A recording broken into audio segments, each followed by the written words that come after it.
Viva Voz, com Vera Magalhães.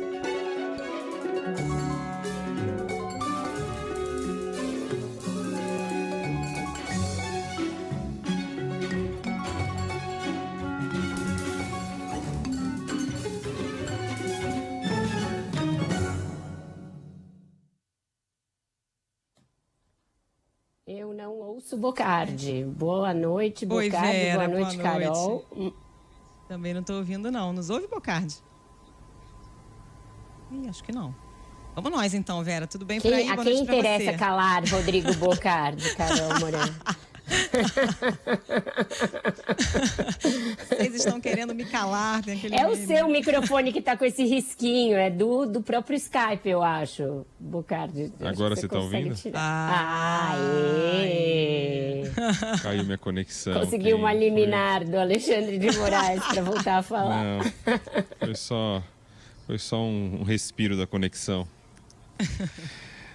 Vamos lá. Que situação, hein, Vera? A gente ouviu aí no repórter CBN essa questão do ministro Fábio Faria, das inserções de rádio junto com o Fábio Weingarten. A dupla foi lá, armou um anúncio, um grande anúncio. Estavam todos nervosos e tal, lá para denunciar a falta de inserção.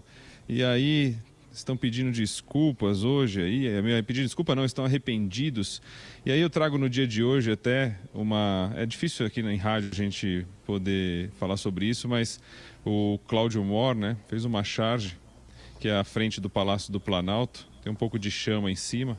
Aí estaria o personagem ali que poderia ser o presidente Jair Bolsonaro dizendo assim, primeiro tem uma placa do lado, estamos há tantos dias sem tumultuar as eleições. E daí tem lá assim, o que eu vou aprontar hoje? Realmente a sexta-feira está nesse clima aí, né, de arrependimento, não tem muito tumulto e tal, ao contrário do que imaginávamos. Uma calmaria, né?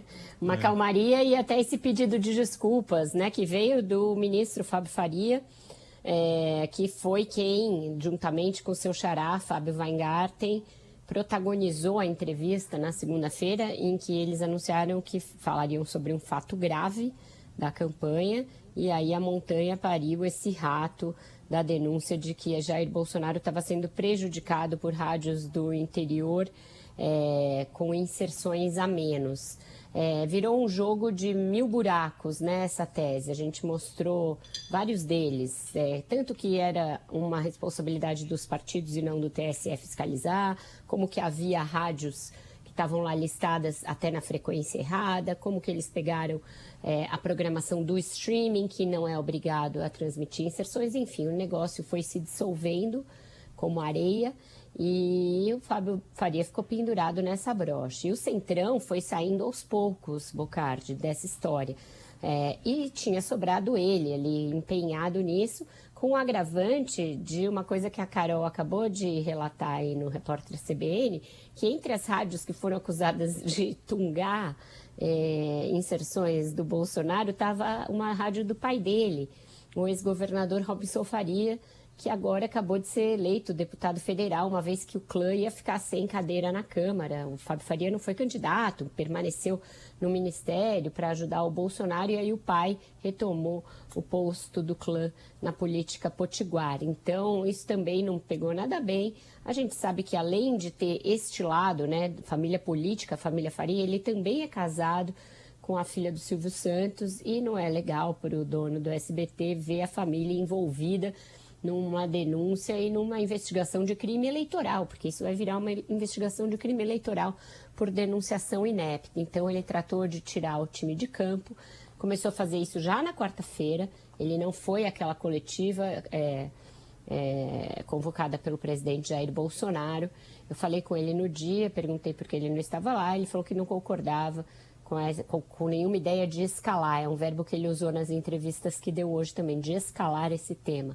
Portanto, de tirá-lo do que ele era, uma reclamação de algo ali corriqueiro da campanha para tentar novas inserções e transformar num escândalo que justificasse até defesa de adiamento da eleição, como fizeram alguns bolsonaristas. Então, naquele dia ele já começou a tirar o time de campo, mas acho que viu que o desgaste continuava e o fez publicamente hoje em várias... primeiro o André Sadi trouxe esse bastidor e depois ele falou com a Folha, com o Globo, com o Estadão, com todo mundo. Então, isso parece começar a ser um desembarque do centrão do Bolsonaro de uma maneira geral, né? Dessa parte mais histriônica, das confusões ali do Bolsonaro, mas também um desembarque em geral. O Ciro Nogueira anda bastante sumido, aquele tic-tac que ele mandava todo dia no Twitter, no nosso WhatsApp, deu uma desaparecida, acho que o relógio está com a bateria fraca. O relógio está com a bateria fraca. E o Valdemar Costa Neto, agora que já colheu o principal fruto que ele esperava colher, tendo acolhido o Bolsonaro, que é uma bancada gigante, também já não parece mais tão disposto a embarcar em todas as teses do presidente. Então, este movimento aí nos últimos dias, né, de deixar o barco bolsonarista mais leve, é importante e é um indicativo de que eles podem estar entendendo que não tem mais muita chance para virada. Lira também, ou eu perdi também? Tem Lira também, né? Lira também. Lira, Fábio Faria e Ciro Nogueira são todos do PP, para o nosso ouvinte situar. Valdemar do PL. E o terceiro partido desse bloco mais raiz do Centrão é o Republicanos, que ainda está ali porque tem a chance de ganhar o governo de São Paulo, que não é pouca coisa, né? Nesse governo eu sempre fico é sempre aquela dúvida, né? O que é tiro no pé e o que é estratégia? Porque assim, não é possível que o ministro Fábio Faria tenha sido tão ingênuo a ponto de achar que ia levantar essa lebre e que o governo não ia utilizar isso num tom golpista.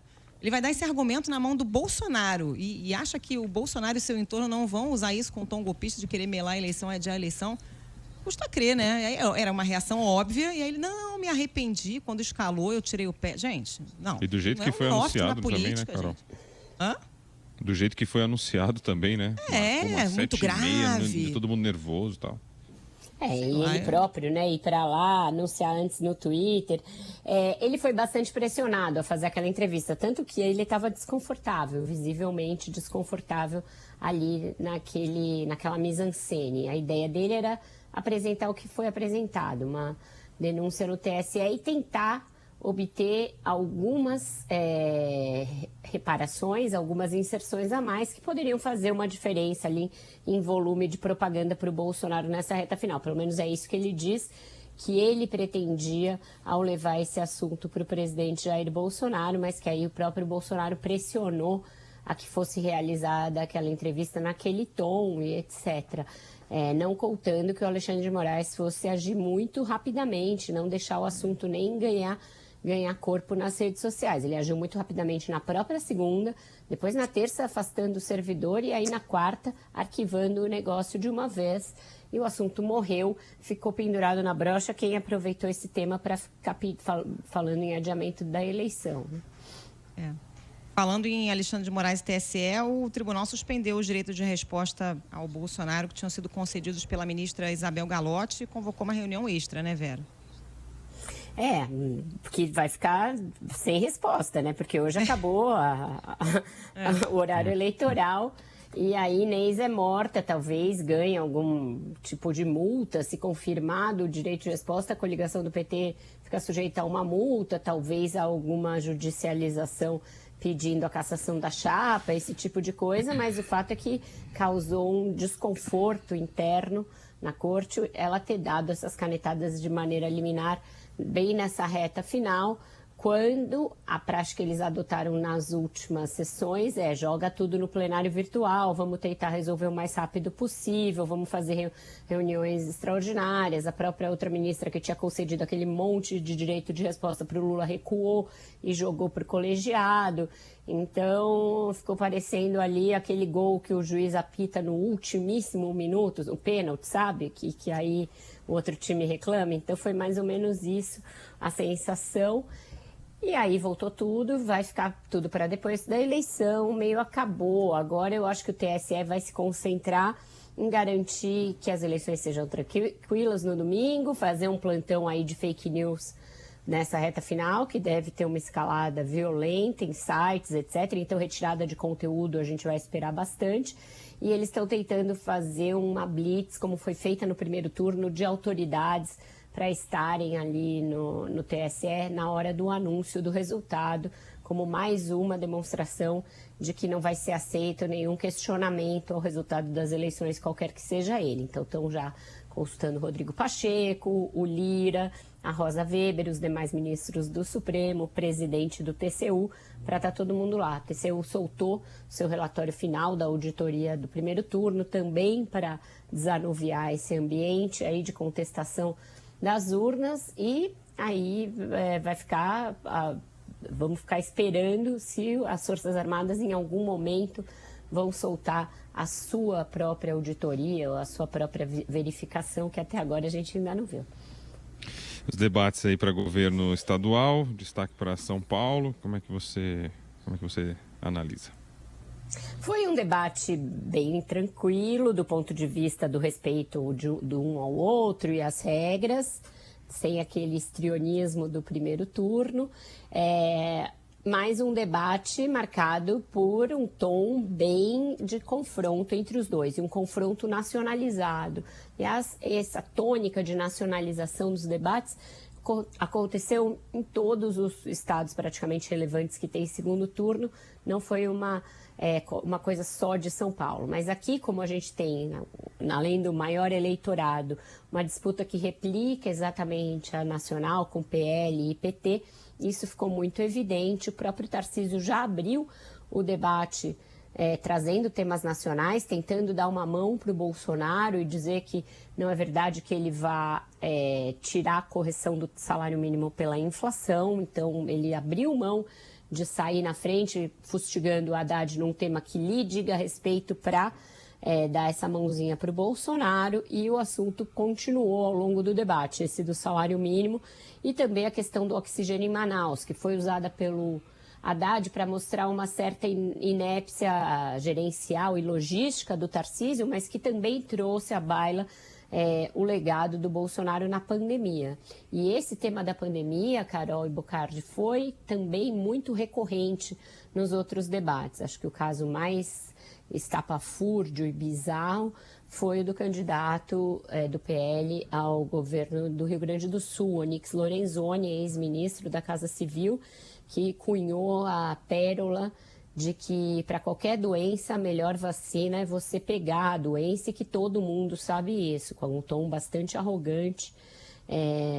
Isso quando você tem aí o risco de volta de doenças que estavam até extintas, como poliomielite, é de uma irresponsabilidade absurda, extrema, e além de ser uma covardia e uma total insensibilidade com quem perdeu os mais de 680 mil mortos na pandemia de Covid. Eles não devem ter achado que foi bom os seus entes queridos terem contraído Covid-19, porque nessa roleta aí que o Onyx Lorenzoni propõe de imunização, essas pessoas perderam, o que mostra que é um vírus, né, como a gente bem sabe, novo, muito perigoso, e para o qual a melhor vacina é a vacina. Como a gente viu, foi só depois que a gente começou a ter vacina que as pessoas pararam de morrer aos milhares todos os dias, algo que parece não sensibilizar nem o presidente da República e nem o seu candidato ao governo do Rio Grande do Sul. Onyx que também não tomou vacina, diga-se de passagem. Expectativa para hoje, para a gente fechar, Vera? O debate. Bastante grande, porque a gente tem as pesquisas muito estáveis aí nas últimas semanas, mostrando uma vantagem do ex-presidente Lula. Então é mais ou menos a última chance do Bolsonaro encaixar uma narrativa que tire votos do Lula. Nesse momento você precisa, para ter uma virada, que ele consiga aumentar a rejeição do Lula e tirar votos dele, não só conquistar votos de quem ainda está indeciso ou votando branco e nulo. Aquela estratégia tresloucada do debate da Globo do primeiro turno, de todo mundo ficar se atacando, atropelando o Bonner, atropelando um ao outro, não vai funcionar num esquema só os dois a 2 dias da eleição. Então vão ter que se mostrar, ao menos na forma, mais comedidos. Os dois estão se preparando e os dois vão levar ali Kinder Ovo para o lanche, né? Aquela surpresinha ali. Então o Moro vai com o Bolsonaro, já não é tão surpresa, já foi no debate da Band, mas o Lula vai usar a mesma estratégia, está levando o André Janones, que tem passado os últimos dias assombrando o Bolsonaro com a ideia, que a gente não sabe se é real ou se é fake, de que ele está de posse do celular do Gustavo Bebiano, que morreu em 2021 e que era o chefe da Secretaria-Geral da Presidência, foi chutado pelo Bolsonaro, mas fez toda a campanha, acompanhou muitos bastidores da família, chegou a ser advogado do Bolsonaro e do Flávio Bolsonaro, certamente tinha mensagens trocadas com a família que podem ser comprometedoras num momento como esse, e fica esse fantasma pairando ali a respeito de se ele tem mesmo o celular e se o Lula vai usar alguma coisa a esse respeito no debate. Qual é a música, Vera Magalhães? Bom, personagens da semana, dessa semana bizarra, a última semana que começou com granada e fuzil, Roberto Jefferson e Alexandre de Moraes, que atuou nesse episódio do Roberto Jefferson em toda essa novela das inserções, e o pessoal do Medo e Delírio em Brasília, que é um podcast muito legal, fez esse remix das falas do Roberto Jefferson num tom eletrônico, aí solta... O Xandão, os instintos mais primitivos. o Xandão, Os instintos mais primitivos. o Xandão, O buraco comigo é mais embaixo, o Xandão. Xandão, minha gente. Valeu, Vera Magalhães, viva a voz, boa noite, bom final de semana, domingo estaremos juntos aí. É isso, até domingo, tchau, tchau. Beijo, Vera.